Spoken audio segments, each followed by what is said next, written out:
ದೇವರಿಲ್ಲದೆ ಜೀವಿಸುವುದು ಆತ್ಮಿಕ ಮರಣ. ಆಗ ನಾವು ದೇವರಿಂದ ಉಪಯೋಗಿಸಲ್ಪಡಲು ಸಾಧ್ಯವೇ ಇಲ್ಲ.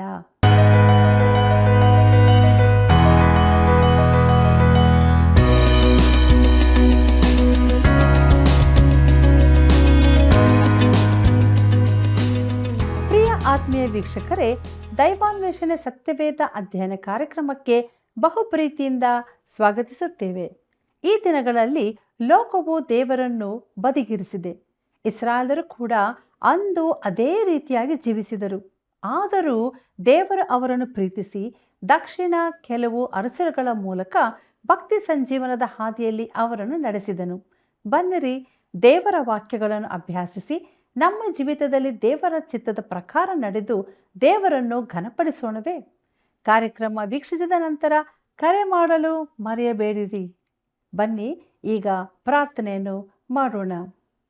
ಪರಲೋಕದಲ್ಲಿ ನಿವಾಸ ಮಾಡುವಂಥ ತಂದೆಯೇ, ಸ್ತೋತ್ರ ಸಿಂಹಾಸನ ರೂಢನೆ, ನಿನ್ನ ಪರಿಶುದ್ಧ ನಾಮಕ್ಕೆ ಅನಂತನಂತ ಸ್ತೋತ್ರವಾಗಲಿ. ಈ ದಿನದಲ್ಲಿ ನಿನ್ನ ಸಜೀವವುಳ್ಳ ವಾಕ್ಯಗಳ ಮೂಲಕ ನೀನು ಮಾತನಾಡಿ ನಮ್ಮ ಪ್ರತಿಯೊಬ್ಬ ವೀಕ್ಷಕ ಬಾಂಧವರನ್ನು ಆತ್ಮಿಕವಾಗಿಯೂ ಮಾನಸಿಕವಾಗಿಯೂ ಪ್ರತಿ ಕ್ಷೇತ್ರದಲ್ಲಿಯೂ ಆಶೀರ್ವದಿಸಿ ನಡೆಸಬೇಕೆಂದು ಅವರನ್ನು ಬಲಪಡಿಸು. ಕ್ರಿಸ್ತನ ಮಾರ್ಗದಲ್ಲಿ ನಡೆಯುವಂತೆ ಕೃಪೆ ತೋರಿಸು. ಯೇಸುವಿನ ಪರಿಶುದ್ಧ ನಾಮದಲ್ಲಿ ಬೇಡಿ ಹೊಂದಿದ್ದೇವೆ ತಂದೆಯೇ, ಆಮೇನ್. ಕರ್ತನಲ್ಲಿ ಪ್ರೀತಿಯುಳ್ಳ ಸಹೋದರ ಸಹೋದರಿಯರೇ, ಬೇಡಿಕೊಳ್ಳಿರಿ ನಿಮಗೆ ದೊರೆಯುವುದು, ಹುಡುಕಿರಿ ನಿಮಗೆ ಸಿಕ್ಕುವುದು, ತಟ್ಟಿರಿ ನಿಮಗೆ ತೆರೆಯುವುದು ಎಂಬುದಾಗಿ ಹೇಳಿದಂಥ ನಮ್ಮ ರಕ್ಷಕನಾದ ಯೇಸು ಕ್ರಿಸ್ತನ ಅತೀ ಪರಿಶುದ್ಧವುಳ್ಳ ನಾಮದಲ್ಲಿ ನಿಮ್ಮೆಲ್ಲರಿಗೂ ನನ್ನ ಹೃದಯಪೂರ್ವಕವಾದ ಪ್ರೀತಿಯ ವಂದನೆಗಳು. ಕರ್ತನಲ್ಲಿ ಪ್ರಿಯರೇ, 2ನೇ ಪೂರ್ವಕಾಲ ವೃತ್ತಾಂತದ ಪುಸ್ತಕದ ಅಧ್ಯಯನದಲ್ಲಿ ನಾವು ಮುಂದೆ ಸಾಗುತ್ತಾ ಇದ್ದೇವೆ. ಇಂದಿನ ನಮ್ಮ ಅಧ್ಯಯನವನ್ನು ನೋಡುವಾಗ ಆಸನ ನಂಬಿಕೆಯು ಕಡಿಮೆಯಾದದ್ದು ಎಂಬ ವಿಚಾರವಿದೆ. 2ನೇ ಪೂರ್ವಕಾಲ ವೃತ್ತಾಂತ 16ನೇ ಅಧ್ಯಾಯ 1ನೇ ವಚನವನ್ನು ಗಮನಿಸಿರಿ. ಅಲ್ಲಿ ಹೀಗೆ ಬರೆದದೆ: ಆಸನ ಆಳಿಕೆಯ 36ನೇ ವರ್ಷದಲ್ಲಿ ಇಸ್ರಾಯೇಲ್ ರಾಜನಾದ ಬಾಷನು ಯೆಹೂದ್ಯರಿಗೆ ವಿರೋಧವಾಗಿ ಬಂದು, ಯಾರೂ ಯೆಹೂದ್ಯರ ಅರಸನಾದ ಆಸನ ಬಳಿಗೆ ಹೋಗಿ ಬರುವುದಕ್ಕಾಗದಂತೆ ರಾಮಕೋಟೆಯನ್ನು ಕಟ್ಟಿಸಿದನು ಎಂಬುದಾಗಿ. ಪ್ರೀತಿಯುಳ್ಳ ದೇವಜನರೇ, ಆಸನ ಆಳಿಕೆಯಲ್ಲಿನ ಭಕ್ತಿ ಪುನರುಜ್ಜೀವನ ಕಂಡ ಉತ್ತರ ರಾಜ್ಯದ ಅನೇಕರು ಯೆಹೂದಕ್ಕೆ ಬರುತ್ತಿದ್ದಾರೆಂದು ನೋಡಿದೆವು. ಬಾಷನು ತನ್ನ ಜನರನ್ನು ತನ್ನ ರಾಜ್ಯದಲ್ಲೇ ಉಳಿಸಿಕೊಳ್ಳಬೇಕೆಂದು ಅವರು ದಕ್ಷಿಣದ ಯೆಹೂದಕ್ಕೆ ಹೋಗಬಾರದೆಂದು ಆಶಿಸಿದನು. 2ನೇ ಪೂರ್ವಕಾಲ ವೃತ್ತಾಂತ 16ನೇ ಅಧ್ಯಾಯ 2 ಮತ್ತು 3ನೇ ವಚನಗಳನ್ನು ಗಮನಿಸಿರಿ. ಅಲ್ಲಿ ನಾವು ಹೀಗೆ ನೋಡುತ್ತೇವೆ: ಆಗ ಆಸನು ಯೆಹೋವನ ಆಲಯದ ಮತ್ತು ಅರಮನೆಯ ಭಂಡಾರಗಳಿಂದ ಬೆಳ್ಳಿ ಬಂಗಾರವನ್ನು ತೆಗೆದುಕೊಂಡು ದಮಸ್ಕದಲ್ಲಿದ್ದ ಆರಾಮ್ಯರ ಅರಸನಾದ ಬೆನ್ಹದದನಿಗೆ ಕಳುಹಿಸಿ ಅವನಿಗೆ, ನನಗೂ ನಿನಗೂ ನನ್ನ ತಂದೆಗೂ ನಿನ್ನ ತಂದೆಗೂ ಒಡಂಬಡಿಕೆ ಇರುತ್ತದಲ್ಲ, ಇಗೋ ನಿನಗೆ ಬೆಳ್ಳಿ ಬಂಗಾರವನ್ನು ಕಳುಹಿಸಿದ್ದೇನೆ. ಇಸ್ರಾಯೇಲ್ಯರ ಅರಸನಾದ ಬಾಷನು ನನ್ನನ್ನು ಬಿಟ್ಟು ಹೋಗುವಂತೆ ಅವನ ಸಂಗಡ ನೀನು ಮಾಡಿಕೊಂಡಿರುವ ಒಡಂಬಡಿಕೆಯನ್ನು ಮುರಿದು ಬಿಡು ಎಂದು ಹೇಳಿ ಕಳುಹಿಸಿದನು ಎಂಬುದಾಗಿ. ಪ್ರೀತಿಯುಳ್ಳ ದೇವಜನರೇ, ಇಸ್ರಾಯೇಲು ಆಸನಿಗೂ ಯೆಹೂದಕ್ಕೂ ಕಠಿಣವಾದ ವೈರಿಯಾಗಿ ಪರಿಣಮಿಸಿತು. ಆಸನು ಏನು ಮಾಡಿದನು? ಅವನು ತನ್ನ ಹಿಂದಿನ ಕಡೆಗೆ ವಾಲಿದನು, ಅಂದರೆ ಆರಾಮ್ಯರ ಅರಸನಾದ ಬೆನ್ಹದದನ ಕಡೆಗೆ. ಪ್ರಿಯರೇ, ಇದು ಏನನ್ನು ಸೂಚಿಸುತ್ತದೆ? ಅವನಿಗೆ ದೇವರಲ್ಲಿದ್ದ ನಂಬಿಕೆ ಕಡಿಮೆ ಆಯಿತೆಂದು. 2ನೇ ಪೂರ್ವಕಾಲ ವೃತ್ತಾಂತ 16ನೇ ಅಧ್ಯಾಯ 4ನೇ ವಚನ ಹೀಗೆ ಹೇಳುತ್ತದೆ: ಬೆನ್ಹದದನು ಅರಸನಾದ ಆಸನ ಮಾತನ್ನು ಕೇಳಿ ತನ್ನ ಸೈನ್ಯಾಧಿಪತಿಗಳನ್ನು ಇಸ್ರಾಯೇಲ್ಯರ ಪಟ್ಟಣಗಳಿಗೆ ವಿರೋಧವಾಗಿ ಕಳುಹಿಸಿದನು. ಅವರು ಇಯೋನ್, ದಾನ್, ಅಬೆಲ್ಮಾಯಿಮ್ ಇವುಗಳನ್ನು, ನಫ್ತಾಲ್ಯರ ಪಟ್ಟಣಗಳ ಎಲ್ಲ ಉಗ್ರಾಣಗಳನ್ನು ಹಾಳು ಮಾಡಿದನು ಎಂಬುದಾಗಿ. ಪ್ರಿಯರೇ, ಆರಾಮ್ಯರ ಅರಸನು ಅದಕ್ಕೆ ಒಪ್ಪಿ ತನ್ನ ಸೈನ್ಯವನ್ನು ಸಹಾಯಕ್ಕಾಗಿ ಕಳುಹಿಸಿದನು. 2ನೇ ಪೂರ್ವಕಾಲ ವೃತ್ತಾಂತ 16ನೇ ಅಧ್ಯಾಯ 5 ಮತ್ತು 6ನೇ ವಚನವನ್ನು ಗಮನಿಸಿರಿ. ಅಲ್ಲಿ ಹೀಗೆ ಬರೆದದೆ: ಬಾಷನು ಈ ಸುದ್ದಿಯನ್ನು ಕೇಳಿದಾಗ ರಾಮಕೋಟೆ ಕಟ್ಟಿಸುವ ಕೆಲಸವನ್ನು ನಿಲ್ಲಿಸಿಬಿಟ್ಟನು. ಆನಂತರ ಅರಸನಾದ ಆಸನು ಎಲ್ಲ ಯೆಹೂದ್ಯರನ್ನು ಕರೆಸಿ ಬಾಷನು ರಾಮಕೋಟೆಗಾಗಿ ತರಿಸಿದ್ದ ಕಲ್ಲು ಮರಗಳನ್ನು ಇವರ ಮುಖಾಂತರವಾಗಿ ತೆಗೆದುಕೊಂಡು ಹೋಗಿ ಗೆಬ, ಮಿಚ್ಪಾ ಎಂಬ ಪಟ್ಟಣಗಳನ್ನು ಭದ್ರಪಡಿಸಿದನು ಎಂಬುದಾಗಿ. ಪ್ರಿಯರೇ, ಆಸನ ಪ್ರಯತ್ನ ಫಲಿಸಿತು. ಆದರೆ ದೇವರು ಆಸನೊಂದಿಗೆ ಮಾತನಾಡಿದನು. ಏನೆಂಬುದನ್ನು ನೋಡೋಣ. 2ನೇ ಪೂರ್ವಕಾಲ ವೃತ್ತಾಂತ 16ನೇ ಅಧ್ಯಾಯ 7ನೇ ವಚನದಿಂದ 9ನೇ ವಚನದವರೆಗೆ ಗಮನಿಸಿರಿ. ಅಲ್ಲಿ ಹೀಗೆ ಬರೆದದೆ: ಆ ಕಾಲದಲ್ಲಿ ದರ್ಶಿಯಾದ ಹನಾನಿಯು ಯಹೂದ್ಯರ ಅರಸನಾದ ಆಸನ ಬಳಿಗೆ ಬಂದು ಅವನಿಗೆ, ನೀನು ನಿನ್ನ ದೇವರಾದ ಯೆಹೋವನ ಮೇಲೆ ಆತುಕೊಳ್ಳದೆ ಆರಾಮ್ಯರ ಅರಸನ ಮೇಲೆ ಆತುಕೊಂಡದ್ದರಿಂದ ಆರಾಮ್ ರಾಜನ ಸೈನ್ಯವು ನಿನ್ನ ಕೈಗೆ ಬೀಳದಂತೆ ತಪ್ಪಿಸಿಕೊಂಡಿತು. ಕೂಷ್ಯ ಲೂಬ್ಯರ ಸೈನ್ಯವು ಅಪರಿಮಿತ ರಥಾಶ್ವಬಲಗಳುಳ್ಳ ಮಹಾಸೈನ್ಯವಲ್ಲವೋ? ನೀನು ಯೆಹೋವನ ಮೇಲೆ ಆತುಕೊಂಡದರಿಂದ ಆತನು ಅದನ್ನೂ ನಿನ್ನ ಕೈಗೆ ಒಪ್ಪಿಸಿಕೊಟ್ಟನು. ಯೆಹೋವನು ಭೂಲೋಕದ ಎಲ್ಲಾ ಕಡೆಗಳಲ್ಲಿಯೂ ದೃಷ್ಟಿಯನ್ನು ಪ್ರಸರಿಸುತ್ತಾ ತನ್ನ ಕಡೆಗೆ ಯಥಾರ್ಥ ಮನಸ್ಸುಳ್ಳವರ ರಕ್ಷಣೆಗಾಗಿ ತನ್ನ ಪ್ರತಾಪವನ್ನು ತೋರ್ಪಡಿಸುತ್ತಾನೆ. ನೀನು ಈ ಕಾರ್ಯದಲ್ಲಿ ಬುದ್ಧಿಹೀನನಾಗಿ ನಡೆದುಕೊಂಡಿದ್ದಿ. ಇಂದಿನಿಂದ ನಿನಗೆ ಯುದ್ಧಗಳು ಇದ್ದೇ ಇರುವವು ಎಂದು ಹೇಳಿದನು ಎಂಬುದಾಗಿ. ಪ್ರೀತಿಯುಳ್ಳ ದೇವಜನರೇ, ದೇವರು ಆಸನ ಬಳಿಗೆ ದರ್ಶಿಯನ್ನು ಕಳುಹಿಸಿ ಅವನನ್ನು ಗದರಿಸಿದ್ದೇಕೆ? ದೇವರು ಆಸನಿಗೆ ಯಾಕೆ ದಂಡನೆ ವಿಧಿಸಿದನು? ಅದು ಅವನ ನಂಬಿಕೆಯ ಕೊರತೆಗಾಗಿ. ಪ್ರಿಯರೇ, ನಾವು ಭಕ್ತಿ ಸಂಜೀವನಕ್ಕಾಗಿ ದಾಟಬೇಕಾದ 3ನೆಯ ಸೇತುವೆ ದೇವರ ಮೇಲಿನ ನಂಬಿಕೆ. ಮಾನವರಲ್ಲಾಗಲಿ, ಸಭೆಯಲ್ಲಾಗಲಿ, ವ್ಯವಸ್ಥೆಯಲ್ಲಾಗಲಿ, ಸಂಘದ ಮೇಲಾಗಲಿ ಇಡುವ ನಂಬಿಕೆಯಲ್ಲ. ಭಕ್ತಿ ಸಂಜೀವನಕ್ಕೆ ದೇವರ ಮೇಲಣ ನಂಬಿಕೆ ಅಗತ್ಯವಿದೆ.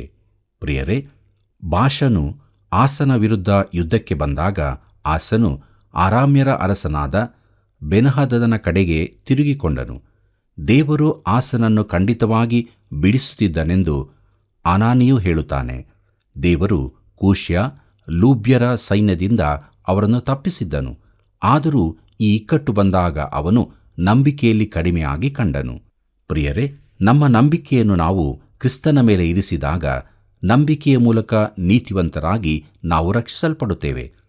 ಆದರೆ ನಮ್ಮ ಜೀವಿತ ಅಲ್ಲಿಯೇ ಕೊನೆಗೊಳ್ಳುವುದಿಲ್ಲ. ನಾವು ನಂಬಿಕೆಯಲ್ಲಿ ಜೀವಿಸಬೇಕು. ಪೌಲನು ರೋಮಾಪುರದ ವಿಶ್ವಾಸಿಗಳಿಗೆ ಹೀಗೆ ಬರೆದನು: ಸುವಾರ್ತೆಯ ವಿಷಯದಲ್ಲಿ ನಾವು ನಾಚಿಕೊಳ್ಳುವವನಲ್ಲ. ಆ ಸುವಾರ್ತೆಯು ದೇವರ ಬಲಸ್ವರೂಪವಾಗಿದ್ದು ಮೊದಲು ಯೆಹೂದ್ಯರಿಗೆ, ಆಮೇಲೆ ಗ್ರೀಕರಿಗೆ, ಅಂತೂ ನಂಬುವವರೆಲ್ಲರಿಗೂ ರಕ್ಷಣೆ ಉಂಟುಮಾಡುವಂಥದ್ದಾಗಿದೆ. ಬಳಿಕ ಅವನು ಒಂದು ವಿಶೇಷವಾದ ಮಾತನ್ನು ಹೇಳಿದ್ದಾನೆ. ಹೇಗೆಂದರೆ, ದೇವರಿಂದ ದೊರಕುವ ನೀತಿಯು ಅದರಲ್ಲಿ ತೋರಿಬರುತ್ತದೆ. ನೀತಿವಂತನು ನಂಬಿಕೆಯಿಂದಲೇ ಬದುಕುವನೆಂಬ ಶಾಸ್ತ್ರೋಕ್ತಿಯ ಪ್ರಕಾರ ಆ ನೀತಿಯು ನಂಬಿಕೆಯ ಫಲವಾಗಿದ್ದು ನಂಬಿಕೆಯನ್ನು ಪ್ರಕಟಿಸುವಂಥದ್ದಾಗಿದೆ ಎಂಬುದಾಗಿ ರೋಮಾಪುರದವರಿಗೆ ಬರೆದ ಪತ್ರಿಕೆ 1ನೇ ಅಧ್ಯಾಯ 16 ಮತ್ತು 17ನೇ ವಚನದಲ್ಲಿ ಓದುತ್ತೇವೆ.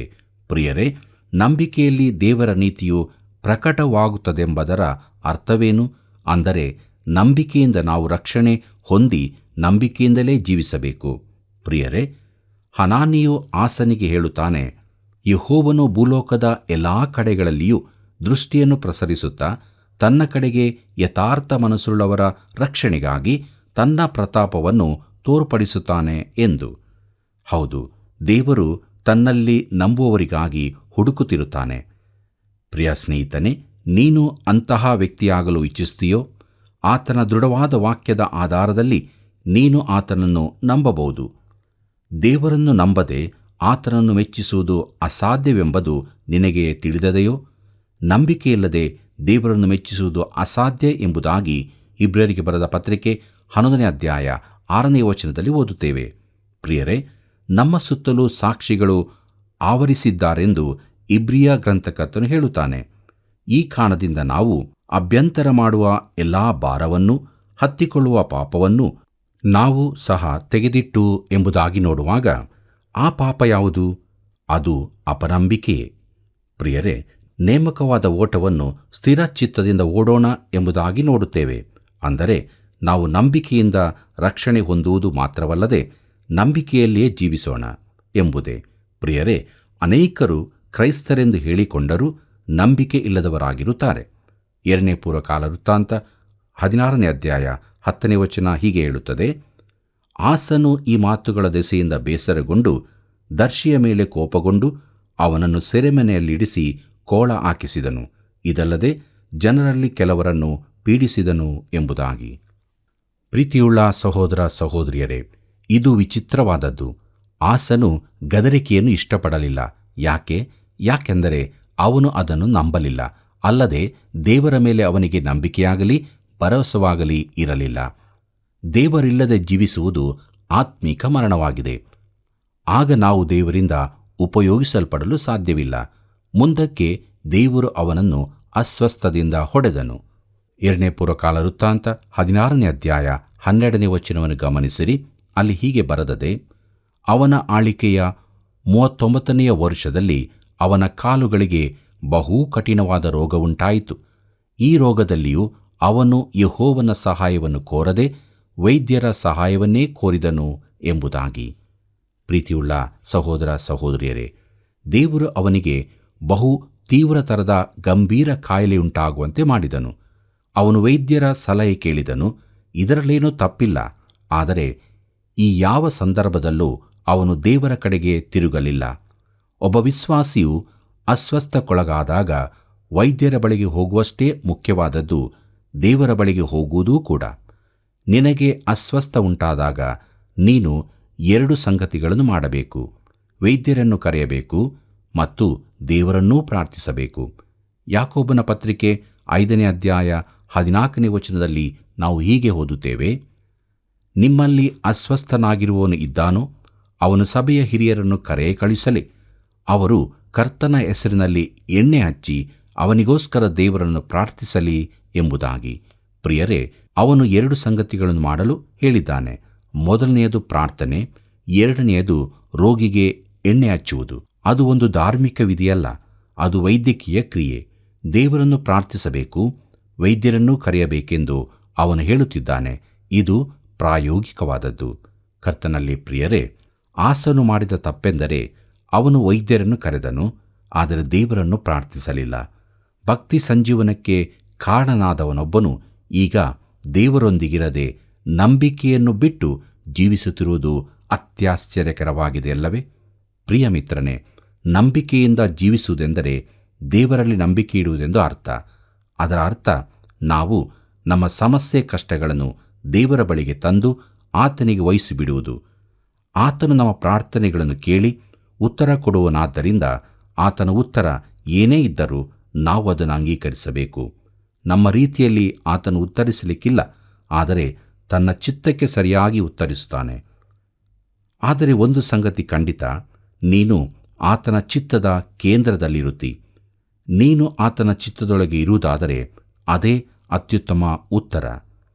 2ನೇ ಪೂರ್ವಕಾಲ ವೃತ್ತಾಂತ 16ನೇ ಅಧ್ಯಾಯ 13 ಮತ್ತು 14ನೇ ವಚನಗಳನ್ನು ಗಮನಿಸಿರಿ. ಅಲ್ಲಿ ನಾವು ಹೀಗೆ ನೋಡುತ್ತೇವೆ, ಅವನು ತನ್ನ ಆಳಿಕೆಯ 41ನೆಯ ವರ್ಷದಲ್ಲಿ ತೀರಿಕೊಂಡು ಪಿತೃಗಳ ಬಳಿಗೆ ಸೇರಲು ಅವನ ಶವವನ್ನು ಬುಕ್ಕಿಟ್ಟುಗಾರನ ಕಸಬಿನ ಮೇರೆಗೆ ಮಿಶ್ರ ಮಾಡಲ್ಪಟ್ಟ ತರತರದ ಸುಗಂಧ ದ್ರವ್ಯಗಳಿಂದ ತುಂಬಿರುವ ಹಾಸಿಗೆಯ ಮೇಲಿಟ್ಟು ಅವನು ತನಗೋಸ್ಕರ ದಾವೀದ ನಗರದಲ್ಲಿ ತೋಡಿಸಿದ್ದ ಸಮಾಧಿಯಲ್ಲಿ ಅದನ್ನು ಇಟ್ಟರು. ಅವನಿಗೋಸ್ಕರ ಬಹು ಧೂಪವನ್ನು ಸುಟ್ಟರು ಎಂಬುದಾಗಿ. ಪ್ರೀತಿಯುಳ್ಳ ಸಹೋದರ ಸಹೋದರಿಯರೇ, ಆಸನ ಕಾಲದಲ್ಲಿ ಯೆಹೂದದಲ್ಲಿ ಭಕ್ತಿ ಸಂಜೀವನ ಉಂಟಾಯಿತು. ಅವನು ದೇವರೊಂದಿಗೆ ಭಾಗಶಃ ನಡೆದನು, ಆದರೂ ದೇವರು ಅವನನ್ನು ಉಪಯೋಗಿಸಿದನು. ಮುಂದಕ್ಕೆ ನಾವು 2ನೇ ಪೂರ್ವಕಾಲ ವೃತ್ತಾಂತ 17ನೇ ಅಧ್ಯಾಯದಿಂದ 20ನೇ ಅಧ್ಯಾಯದವರೆಗೆ ಧ್ಯಾನ ಮಾಡಲಿಕ್ಕಿದ್ದೇವೆ. ಇದರ ಮುಖ್ಯ ಪ್ರಸ್ತಾಪ ಯೆಹೋಷಾಫಾಟನ ಕಾಲದಲ್ಲಾದ ಪುನರುಜ್ಜೀವನ. ಈ ಭಾಗದಲ್ಲಿ 2ನೇ ವಿಶೇಷ ಭಕ್ತಿ ಸಂಜೀವನದ ಕುರಿತು ಬರೆಯಲಾಗಿದೆ. ಅದು ಆಸನ ಕಾಲದಕ್ಕಿಂತ ವಿಶೇಷವಾದದ್ದಾಗಿತ್ತು. ಆಸನ ಮಗನಾದ ಯೆಹೋಷಾಫಾಟನು ದೇವರಿಂದ ವಿಶೇಷವಾಗಿ ಉಪಯೋಗಿಸಲ್ಪಟ್ಟನು. ಪೂರ್ವವೃತ್ತಾಂತ ಕಾಲದಲ್ಲಿ ದೇವರ ದೃಷ್ಟಿಕೋನದಲ್ಲಿ ಹಾಗೂ ದೇವರು ವಿಶೇಷವೆಂದು ಭಾವಿಸುವ ಸಂಗತಿಗಳು ಬರೆಯಲ್ಪಟ್ಟಿರುತ್ತವೆ. ಪ್ರಿಯರೇ, ಇವರಿಬ್ಬರ ಜೀವಿತದಲ್ಲಿಯೂ ಮುಖ್ಯವಾದ ಸಂಗತಿಗಳನ್ನು ದೇವರು ಬರೆಸಿದ್ದಾನೆ. 2ನೇ ಪೂರ್ವಕಾಲ ವೃತ್ತಾಂತ 17ನೇ ಅಧ್ಯಾಯ 1ನೇ ವಚನ ಹೀಗೆ ಹೇಳುತ್ತದೆ, ಅವನಿಗೆ ಬದಲಾಗಿ ಅವನ ಮಗನಾದ ಯೆಹೋಷಾಫಾಟನು ಅರಸನಾಗಿ ಇಸ್ರಾಯೇಲ್ಯರಿಂದ ಅಪಾಯವಾಗದಂತೆ ತನ್ನನ್ನು ಭದ್ರಪಡಿಸಿಕೊಂಡನು. ಪ್ರಿಯರೇ, ಅವನು ಉತ್ತರದ ರಾಜ್ಯವಾದ ಇಸ್ರೇಲಿನೆದುರು ಯೆಹೂದವನ್ನು ಬಲಪಡಿಸಿದನು. 2ನೇ ಪೂರ್ವಕಾಲ ವೃತ್ತಾಂತ 17ನೇ ಅಧ್ಯಾಯ 2ನೇ ವಚನವನ್ನು ಗಮನಿಸಿರಿ. ಅಲ್ಲಿ ಹೀಗೆ ಬರೆದದೆ, ಇವನು ಯೆಹೂದದ ಕೋಟೆ ಕೊತ್ತಲುಗಳುಳ್ಳ ಎಲ್ಲಾ ಪಟ್ಟಣಗಳಲ್ಲಿಯೂ ಸೈನ್ಯವನ್ನಿರಿಸಿ ಯೆಹೂದ ದೇಶದಲ್ಲಿಯೂ ತನ್ನ ತಂದೆಯಾದ ಆಸನು ಕಿತ್ತುಕೊಂಡಿದ್ದ ಎಫ್ರಾಯಿಮರ ಪಟ್ಟಣದಲ್ಲಿಯೂ ಅಧಿಕಾರಿಗಳನ್ನು ನೇಮಿಸಿದನು ಎಂಬುದಾಗಿ. ಪ್ರೀತಿಯುಳ್ಳ ದೇವಜನರೇ, ಹಿಂದಿನ ಅಧ್ಯಾಯದಲ್ಲಿ ಯೆಹೂದಕ್ಕೂ ಇಸ್ರಾಯೇಲಿಗೂ ಯುದ್ಧವಾದದ್ದು ನೆನಪಿರಬಹುದು. ಯೆಹೋಷಾಫಾಟನು ತನ್ನ ರಾಜ್ಯವನ್ನು ರಕ್ಷಿಸಿಕೊಳ್ಳಲು ತನ್ನ ಕ್ರಮಗಳನ್ನು ಕೈಕೊಂಡನು. 2ನೇ ಪೂರ್ವಕಾಲ ವೃತ್ತಾಂತ 17ನೇ ಅಧ್ಯಾಯ 4ನೇ ವಚನ ಹೀಗೆ ಹೇಳುತ್ತದೆ, ಇವನು ಇಸ್ರಾಯೇಲ್ಯರಂತೆ ನಡೆಯದೆ ತನ್ನ ತಂದೆಯ ದೇವರ ಭಕ್ತನಾಗಿ ಆತನ ಆಜ್ಞೆಗಳನ್ನು ಅನುಸರಿಸಿದನು ಎಂಬುದಾಗಿ. ಪ್ರೀತಿಯುಳ್ಳ ದೇವಜನರೇ, ದಾವೀದನ ಮೊದಲಿನ ನಡತೆಯ ಪ್ರಕಾರ ಎಂದು ಹೇಳಿರುವುದನ್ನು ಗಮನಿಸಿರಿ. ದಾವೀದನು ತನ್ನ ಕಡೇ ಕಾಲದಲ್ಲಿ ಜೀವಿಸಿದ ಹಾಗಲ್ಲ. ಅವನು ಯೌವನಸ್ಥನಾಗಿದ್ದು ದೇವರನ್ನು ನಂಬುತ್ತಿದ್ದ ಕಾಲದಲ್ಲಿದ್ದಂತೆ ಎಂಬುದೇ. 2ನೇ ಪೂರ್ವಕಾಲ ವೃತ್ತಾಂತ 17ನೇ ಅಧ್ಯಾಯ 5ನೇ ವಚನ ಹೀಗೆ ಹೇಳುತ್ತದೆ, ಆದುದರಿಂದ ಯೆಹೋವನು ಇವನ ರಾಜ್ಯಾಧಿಕಾರವನ್ನು ಸ್ಥಿರಪಡಿಸಿದನು. ಯೆಹೂದ್ಯರೆಲ್ಲರೂ ಯೆಹೋಷಾಫಾಟನಿಗೆ ಕಾಣಿಕೆ ಕೊಡುತ್ತಿದ್ದರಿಂದ ಇವನ ಧನ ಘನತೆಗಳು ಹೆಚ್ಚಾದವು ಎಂಬುದಾಗಿ. ಪ್ರೀತಿಯುಳ್ಳ ಸಹೋದರ ಸಹೋದರಿಯರೇ, ಹಳೆ ಒಡಂಬಡಿಕೆಯಲ್ಲಿ ಲೌಕಿಕ ಆಶೀರ್ವಾದಗಳು ದೇವರ ಮೆಚ್ಚುಗೆಯ ಗುರುತುಗಳಾಗಿದ್ದವು. ಮುಂದಕ್ಕೆ ನಾವು ನೋಡೋಣ ದೇವರ ವಾಕ್ಯದ ಬೋಧನೆ ಎಂಬುದಾಗಿ. 2ನೇ ಪೂರ್ವಕಾಲ ವೃತ್ತಾಂತ 17ನೇ ಅಧ್ಯಾಯ 6ನೇ ವಚನದಿಂದ 9ನೇ ವಚನದವರೆಗೆ ಗಮನಿಸಿರಿ. ಅಲ್ಲಿ ನಾವು ಹೀಗೆ ನೋಡುತ್ತೇವೆ, ಇವನು ಯೆಹೋವನ ಮಾರ್ಗದಲ್ಲಿ ನಡೆದು ಧೈರ್ಯಗೊಂಡನು. ಇದಲ್ಲದೆ ಯೆಹೂದ ದೇಶದಲ್ಲಿದ್ದ ಪೂಜಾ ಸ್ಥಳಗಳನ್ನು ಆಶೇರ ವಿಗ್ರಹ ಸ್ತಂಭಗಳನ್ನು ತೆಗೆದುಹಾಕಿಸಿದನು. ಇವನು ತನ್ನ ಆಳಿಕೆಯ 3ನೆಯ ವರ್ಷದಲ್ಲಿ ತನ್ನ ಸರದಾರನಾದ ಬೆನ್ಹೈಲ್, ಒಬಾದ್ಯ, ಜಕರ್ಯ, ನೆತನೇಲ್, ಮಿಕಾಯ ಇವರ ಜೊತೆಯಲ್ಲಿ ಶೇಮಾಯ, ನೈತಾನ್ಯ, ಜಬಾದ್ಯ, ಅಸಾಹೇಲ್, ಶೆಮಿರಾಮೋತ್, ಯೆಹೋನಾತಾನ್, ಅದೋನಿಯ, ಟೋಬಿಯ, ಟೋಬಾದೋನಿಯ ಎಂಬ ಲೇವಿಯರನ್ನು, ಎಲಿಷಾಮ, ಯೆಹೋರಾಮ್ ಎಂಬ ಯಾಜಕರನ್ನು ಧರ್ಮೋಪದೇಶ ಮಾಡುವುದಕ್ಕೋಸ್ಕರ ಯೆಹೂದ ದೇಶದ ಪಟ್ಟಣಗಳಿಗೆ ಕಳುಹಿಸಿದನು. ಇವರು ಯೆಹೋವ ಧರ್ಮಶಾಸ್ತ್ರವನ್ನು ತೆಗೆದುಕೊಂಡು ಯೆಹೂದ ದೇಶದಲ್ಲೆಲ್ಲ ಸಂಚಾರ ಮಾಡಿ ಜನರಿಗೆ ಬೋಧಿಸಿದರು ಎಂಬುದಾಗಿ. ಪ್ರೀತಿಯುಳ್ಳ ದೈವಜನರೇ, ಯೆಹೋಷಾಫಾಟನು ಮಾಡಿದ್ದೇನೆಂದು ತಿಳಿದಿರೋ?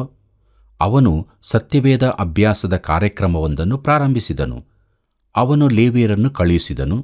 ಅವರಿಗೆ ಜನರ ಸಂಪರ್ಕ ಮಾಧ್ಯಮವಿಲ್ಲದ್ದರಿಂದ ಅವರೆಲ್ಲರೂ ವೈಯಕ್ತಿಕವಾಗಿಯೇ ಹೋಗಬೇಕಾಯಿತು. ಬಹುಶಃ ಅನೇಕ ಸಾವಿರ ಮಂದಿಯನ್ನು ಅವನು ಕಳುಹಿಸಬೇಕಾಯಿತು. ಅವರು ರಾಜ್ಯವಿಡೀ ದೇವರ ವಾಕ್ಯ ಕಲಿಸುತ್ತಾ ಹೋದರು.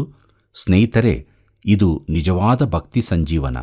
ಸಭೆಯು ದೇವರ ವಾಕ್ಯಕ್ಕೆ ಹಿಂತಿರುಗುವವರೆಗೆ ನಿಜವಾದ ಭಕ್ತಿ ಸಂಜೀವನ ಉಂಟಾಗುವುದಿಲ್ಲ. ದೇವರ ವಾಕ್ಯದ ಮೇಲೆ ಆಧಾರಿತವಾಗಿರದ ಎಲ್ಲ ಕಾರ್ಯಕ್ರಮಗಳು ವ್ಯರ್ಥವಾಗಿರುತ್ತದೆ. ಈ ದಿನಗಳಲ್ಲಿ ಅದ್ಭುತವಾದ ಕಾರ್ಯಕ್ರಮಗಳು ನಡೆಸಲ್ಪಡುತ್ತವೆ. ಕೆಲವು ಸಭೆಯ ಒಳಗೂ ಹೊರಗೂ ನಡೆಯುತ್ತದೆ. ಅವು ದೇವರ ವಾಕ್ಯದಲ್ಲಿ ಬೇರೂರಿ ಇರುವುದಾದರೆ ಮಾತ್ರ ಪುನರುಜ್ಜೀವನವು ಉಂಟಾಗುತ್ತದೆ. ದೇವರ ವಾಕ್ಯ ಬೋಧನೆಯ ಪರಿಣಾಮಗಳನ್ನು ಗಮನಿಸಿರಿ. 2ನೇ ಪೂರ್ವಕಾಲ ವೃತ್ತಾಂತ 17ನೇ ಅಧ್ಯಾಯ 10ನೇ ವಚನದಿಂದ 12ನೇ ವಚನದವರೆಗೆ ಗಮನಿಸಿ. ಅಲ್ಲಿ ನಾವು ಹೀಗೆ ನೋಡುತ್ತೇವೆ, ಯೆಹೂದದ ಸುತ್ತಣ ದೇಶಗಳ ರಾಜ್ಯಗಳವರಿಗೆ ಯೆಹೋವನ ಭಯವಿದ್ದರಿಂದ ಅವರು ಯೆಹೋಷಾಫಾಟನೊಡನೆ ಯುದ್ಧಕ್ಕೆ ಬರಲಿಲ್ಲ. ಫಿಲಿಷ್ಟಿಯರಲ್ಲಿ ಕೆಲವರು ಯೆಹೋಷಾಫಾಟನಿಗೆ ಕಾಣಿಕೆಯನ್ನೂ ಕಪ್ಪವನ್ನಾಗಿ ಬೆಳ್ಳಿಯನ್ನೂ ತಂದು ಕೊಡುತ್ತಿದ್ದರು. ಅರಬಿಯರು ತಮ್ಮ ಪಶುಗಳಲ್ಲಿ 7,700 ಟಗರುಗಳನ್ನು 7,700 ಹೋತಗಳನ್ನು ಕೊಡುತ್ತಿದ್ದರು. ಹೀಗೆ ಯೆಹೋಷಾಫಾಟನು ಅತ್ಯಧಿಕವಾಗಿ ಅಭಿವೃದ್ಧಿ ಹೊಂದಿ ಯೆಹೂದ ದೇಶದಲ್ಲಿ ಕೋಟೆಗಳನ್ನು ಉಗ್ರಾಣದ ಪಟ್ಟಣಗಳನ್ನು ಕಟ್ಟಿಸಿದನು ಎಂಬುದಾಗಿ. ಪ್ರೀತಿಯುಳ್ಳ ದೇವಜನರೇ, ತನಗೆ ದೊರೆತ ಕಾಣಿಕೆಗಳನ್ನು ಶೇಖರಿಸಿಡುವುದಕ್ಕಾಗಿ ಯೆಹೋಷಾಫಾಟನು ದೊಡ್ಡ ದೊಡ್ಡ ಉಗ್ರಾಣಗಳನ್ನು ಕಟ್ಟಬೇಕಾಯಿತು. ಈತನು ದೇವರಿಂದ ಅದ್ಭುತವಾಗಿ ಉಪಯೋಗಿಸಲ್ಪಟ್ಟನು. ಯೆಹೂದದಲ್ಲಿ ಪುನರುಜ್ಜೀವನ ಉಂಟಾದಾಗ ಅದರ ಪ್ರಭಾವವು ಸುತ್ತಣ ದೇಶಗಳಿಗೂ ಹರಡಿತು. ಭಕ್ತಿ ಸಂಜೀವನವು ಪ್ರಸರಿಸಿತು. ದಾವೀದನ ಶಾಶ್ವತ ವೈರಿಗಳಾದ ಫಿಲಿಷ್ಟಿಯರು ಅರಸನಿಗೆ ಬೆಳ್ಳಿ ಹಾಗೂ ಇತರ ಕಾಣಿಕೆಗಳನ್ನು ಅರ್ಪಿಸಿದರು. ಅದು ಅರಬರ ನಡುವೆಯೂ ಪ್ರತಿಧ್ವನಿಸಿತು. ಅವರೂ ಅರಸನಿಗೆ ಪಶುಗಳನ್ನು ಕಾಣಿಕೆಯಾಗಿ ತಂದರು. ಪ್ರಿಯರೇ, ಅರಸನ ವಿರುದ್ಧ ಯಾರೂ ಯುದ್ಧಕ್ಕೆ ಬರಲಿಲ್ಲವೆಂಬುದನ್ನು ಗಮನಿಸಿರಿ. ಆತ್ಮಿಕ ಪುನರುಜ್ಜೀವನವು ಯುದ್ಧವನ್ನು ತಡೆಯುತ್ತದೆ. ಒಂದು ದೇಶದಲ್ಲಿ ಸಮಾಧಾನವನ್ನು ಬಯಸುವುದಾದರೆ ಅದು ದೇವರ ಕಡೆಗೆ ತಿರುಗಿಕೊಳ್ಳಬೇಕಾಗಿದೆ. ಇದು ಯಾವಾಗಲೂ ದೇವರ ಕಾರ್ಯವಿಧಾನವಾಗಿದೆ. ಒಂದು ದೇಶ ಸತತವಾಗಿ ಯುದ್ಧವನ್ನೆದುರಿಸುತ್ತಿರುವುದಾದರೆ ಅದು ಆ ದೇಶ ದೇವರಿಂದ ದೂರ ಹೋದುದರಿಂದಲೇ. ಪ್ರಿಯರೇ, ಮುಂದಕ್ಕೆ ನೋಡೋಣ. 2ನೇ ಪೂರ್ವಕಾಲ ವೃತ್ತಾಂತ 17ನೇ ಅಧ್ಯಾಯ 13ನೇ ವಚನವನ್ನು. ಅಲ್ಲಿ ಹೀಗೆ ಬರೆದಿದೆ: ಯೆಹೂದದ ಪಟ್ಟಣಗಳಲ್ಲಿ ದೊಡ್ಡ ಪದಾರ್ಥ ಸಂಗ್ರಹವು, ಯೆರೂಸಲೇಮಿನಲ್ಲಿ ರಣವೀರರಾದ ಭಟರೂ ಇದ್ದರು ಎಂಬುದಾಗಿ. ಪ್ರಿಯರೇ, ಇದು ಸಮಾಧಾನದ ಕಾಲವಾಗಿತ್ತು. ಆದರೂ ಯೆಹೋಷಾಫಾಟನು ರಕ್ಷಣೆಗೋಸ್ಕರ ಸೈನ್ಯವನ್ನು ಸಿದ್ಧ ಮಾಡಿಟ್ಟಿದ್ದನು. ಮುಂದಿನ ವಚನಗಳಲ್ಲಿ ಸೇನಾಧಿಪತಿಗಳ ಹೆಸರುಗಳೂ ಕೊಡಲ್ಪಟ್ಟಿವೆ. ಅವನು ಶ್ರೇಷ್ಠ ಆಡಳಿತಗಾರನಾಗಿದ್ದನು. ವೈರಿಗಳು ಪಕ್ಕನೆ ಬಂದರೆ ಎಂಬುದಕ್ಕಾಗಿ ಬೇಕಾದಷ್ಟು ಭದ್ರತೆಯನ್ನು ಮಾಡಿದ್ದನು. ದೇವರು ಅವನಿಗೆ ಸಮಾಧಾನ ಕಾಲವನ್ನೊದಗಿಸಿದ್ದನು. ಪ್ರೀತಿಯುಳ್ಳ ಸಹೋದರ ಸಹೋದರಿಯರೇ, ಕೊನೆಯದಾಗಿ ನಾವು 2ನೇ ಪೂರ್ವಕಾಲ ವೃತ್ತಾಂತ 17ನೇ ಅಧ್ಯಾಯ 19ನೇ ವಚನವನ್ನು ಗಮನಿಸೋಣ. ಅಲ್ಲಿ ಹೀಗೆ ಬರೆದಿದೆ: ಅರಸನಿಗೆ ತನ್ನ ಸನ್ನಿಧಿಯಲ್ಲಿ ಸೇವೆ ಮಾಡುತ್ತಿರುವ ಇವರಲ್ಲದೆ ಕೋಟೆ ಕೊತ್ತಲುಗಳುಳ್ಳ ಪಟ್ಟಣಗಳಲ್ಲಿಯೂ ಸೈನಿಕರಿದ್ದರು ಎಂಬುದಾಗಿ. ಪ್ರೀತಿಯುಳ್ಳ ಸಹೋದರ ಸಹೋದರಿಯರೇ, ಯೆಹೋಷಾಫಾಟನು ಎಲ್ಲ ವಿಧದಲ್ಲಿಯೂ ಒಳ್ಳೆಯ ವ್ಯಕ್ತಿಯಾಗಿದ್ದನು.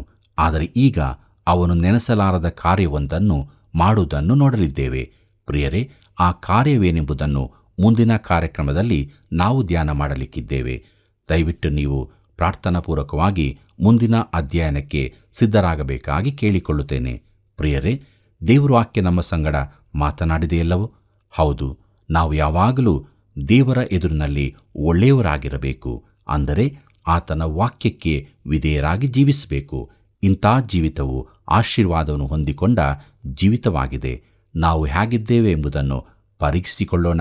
ಒಂದು ವೇಳೆ ದೇವರಾತ್ಮನು ನಮ್ಮ ತಪ್ಪುಗಳನ್ನು ಈ ಗಳಿಗೆಯಲ್ಲಿ ತಿಳಿಸುವುದಾದರೆ ಅದನ್ನು ಒಪ್ಪಿಕೊಂಡು ಬಿಟ್ಟು ದೇವ ಭಯಭಕ್ತಿಯ ಜೀವಿತವನ್ನು ಜೀವಿಸೋಣ. ಹೀಗಾಗುವಂತೆ ದೇವರು ತಾನು ನಮಗೆ ಸಹಾಯ ಮಾಡಿ ನಡೆಸಲಿ.